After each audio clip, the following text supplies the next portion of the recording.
I think vindication looks pretty good on me. But there is no time to celebrate. I sense a true uneasiness around our country right now. Here at home, we see layoffs by the thousands. We're concerned that the jobs for Americans aren't generating higher wages. More and more companies are suspending their plans for promotions and capital investment and growth. It bears a stark and concerning contrast to the roaring Trump economy, where we made things and produced things and were the envy of the world. And there seems to be no end in sight for the government-induced inflation that the Biden administration would want to visit upon all of us. And when we look to the world, it's not much different. We've got a president who stumbles up and down the stairs of Air Force One as his policies stumble across Europe. I think we had to spend 4 or 5 days asking the Chinese spy balloon what its pronouns were before we were willing to shoot it down. And so, in times of concern, throughout all of human history, people have looked to leaders for inspiration and courage and guidance. And increasingly, when Americans look to Washington, D.C., we see but husks of humans, vessels through which the foreign interests abroad and the special interests here at home operate. And so I am proud to stand before you as the only Republican in the United States Congress who refuses all donations from every lobbyist and political action committee. Their money is no good with me. I work for you and you alone.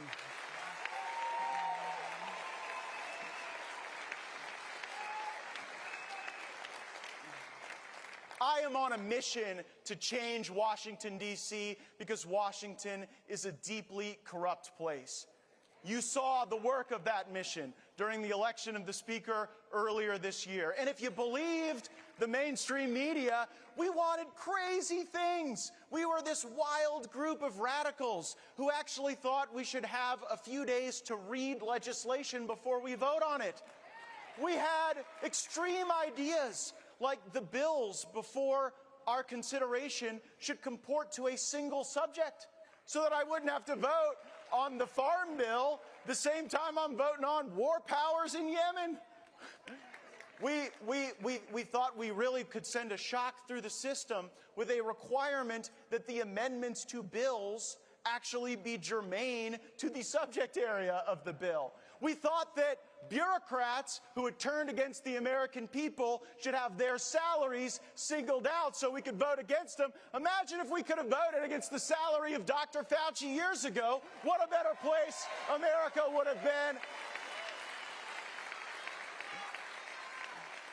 And instead of governing by omnibus, where our representatives have to look at some multi-thousand-page piece of legislation that spends $1.7 trillion, where you got to vote for the VA at the same time you're voting for the Department of Education, where you're having to vote for the equipment for our troops the same time you're voting for the woke policies of the Department of Labor. We will never legislate by omnibus again. We will individually consider the budgets of the agencies of our government and give them the thorough review that they deserve.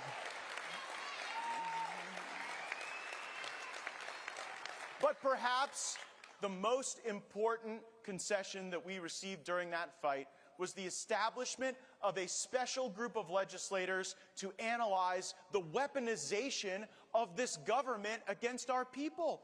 It seems like every time I turn around, they're engaged in surveillance or list building or monitoring, and I don't care if it takes every second of our time and every ounce of our energy. We either get this government back on our side or we defund and get rid of, abolish the FBI, CDC, ATF, DOJ, every last one of them, if they do not come to heel.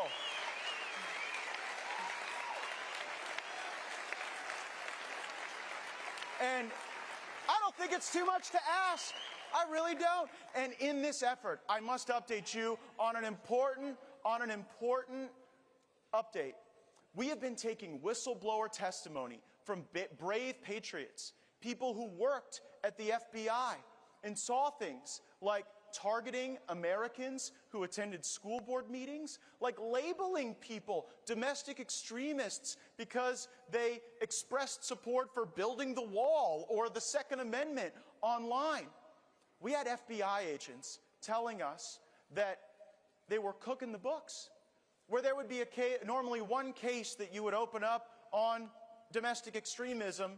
You had the Washington field office putting pressure on agents to open up separate cases on each individual so that there would be the veneer, the illusion, the appearance that all of our fellow Americans, that our neighbors, were somehow extreme in trying to overthrow our government, when in fact that is not the case. And so we took the deposition of a brave patriot named Garrett O'Boyle, who served in the FBI, who shared with us these things.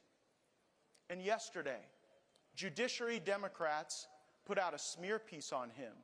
They took really out of context portions of his testimony, and they tried to discredit what he shared with us as a whistleblower because he's a vaccine skeptic, and because when the FBI left him without pay and without the ability to earn other income, there were people who gave him a few $1,000s so that he was able to buy a winter coat for his children and be able to meet the month's bills.